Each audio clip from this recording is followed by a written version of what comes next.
Orlando is a film frequently included in discussion of the new queer cinema movement. The film's story itself is very queer. The main androgynous protagonist, That is, I. swaps genders through the story. The supporting characters are played by various figures in queer culture, such as Quentin Crisp, famous for his book The Naked Civil Servant, about being an openly gay man in 1930s England, and Jimmy Somerville of the band Bronski Beat, who had the gay hit song Small Town Boy. But perhaps the queerest is the structure of the narrative. First, a bit of background on the film. Orlando was released in 1992 and is directed by Sally Potter. It's based on the novel of the same name by Virginia Woolf that was released in 1928. Virginia Woolf wrote the novel based on her lover, Vita Sackville West, putting her throughout various times in English history while satirizing English history and society, most notably sexism.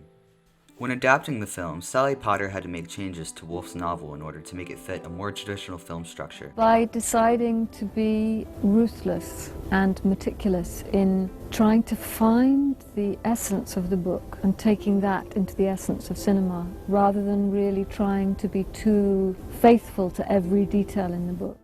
Changes include Queen Elizabeth being the one to specifically bestow eternal youth upon Orlando, where in the book it is unexplained, and Orlando's change of gender being due to Orlando reaching a crisis of a male identity. The main method the adaptation uses to move the narrative along is title cards that name the section and date. These, along with the costumes and visual cues, split up the story and give us context to the changing time and place.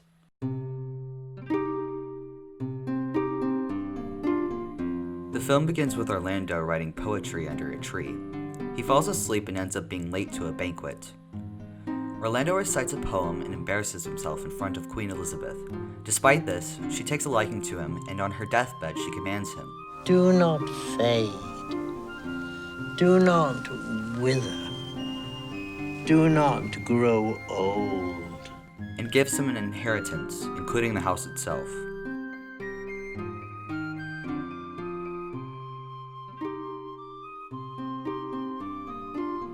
Orlando is already engaged, but falls for a Russian woman named Sasha, who is visiting England for a festival. She is set to leave when the ice breaks. When her time to leave finally comes, she embraces another man on the boat, making Orlando jealous. He runs to her and tries to get her to meet him at the bridge. She doesn't, leaving him heartbroken, and he falls into a short coma for a few days.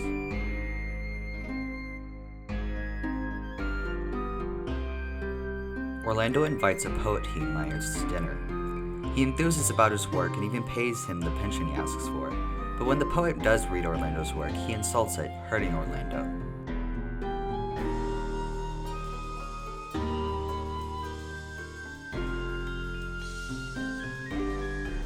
Orlando becomes an ambassador for England to Constantinople. He does well there until another diplomat, Archduke Harry, arrives and promotes Orlando. A conflict breaks out during the ceremony to promote Orlando, and he runs to help, although he's rather helpless in the situation. He witnesses death and Archduke Harry's callousness to the loss of life and goes into another short coma. When he awakens, he is a woman.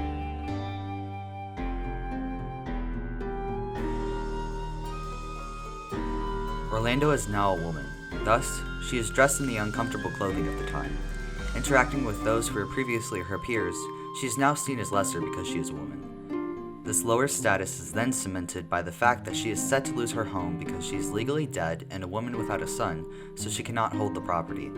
The Archduke Harry proposes to her at this, but she rejects him and runs into the maze, a match cut putting us into the next section of the film.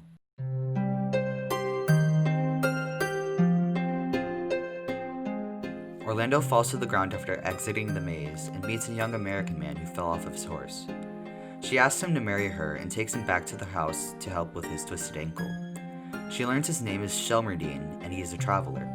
They fall for each other and have sex. The next day, Orlando gets a notice cementing that she is to lose her house, and Shelmerdine goes to leave. Orlando asks him to stay and have a child with her, but he still leaves, leaving Orlando in the rain. There is a brief scene of Orlando running through a battlefield while pregnant, and after the fog, we move to the next section. It is present day, and Orlando is submitting a manuscript. The editor, who now compliments Orlando's work, is played by the same actor who is the poet who insulted Orlando's poetry. Orlando now has a daughter, and travels to the old house with her. Orlando sits on the green grass and now seems finally happy. Orlando also uses a lot of repetition in its narrative. For example, a recurring scene throughout the film is Orlando going into a short coma after a negative experience, each time advancing us to a new section of the narrative. Orlando's story also mirrors itself when he changes from male to female. There are numerous moments in the film that are repeated or mirrored as Orlando changes and advances through time. The film can essentially be split into two halves, not only Orlando being male or female, but also Orlando being sexist and then being the victim of sexism. An example is shown after Orlando becomes a woman. Orlando is forced to bear witness to a very sexist discussion while she sits in the corner. When called over, Orlando points out something. Gentlemen, I find it strange. You are poets, each one of you, and speak of your muse in the feminine, and yet you appear to feel neither tenderness nor respect towards your wives, nor towards females in general. Orlando is then handed a lawsuit due to his changing sex and not aging. 1. You are legally dead and therefore cannot hold any property whatsoever. Ah. Fine. 2. You are now a female. Which amounts to much the same thing.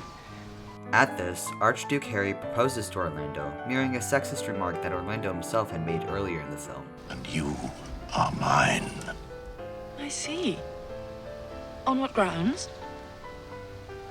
That I adore you. You're mine. Why? Because I adore you. Another moment is mirrored in the film, Orlando's rejection from the poet he admires. This time, Orlando's work is complimented, and she returns to the house she was kicked out of for being a woman without a son, this time returning with her daughter. This itself is a visual gag on the fact that Orlando had to have a son to keep the home. As the film pulls to a close, Orlando seems tired but finally happy, having found her niche in the world. The film closes with a song from Jimmy Somerville, and the credits roll.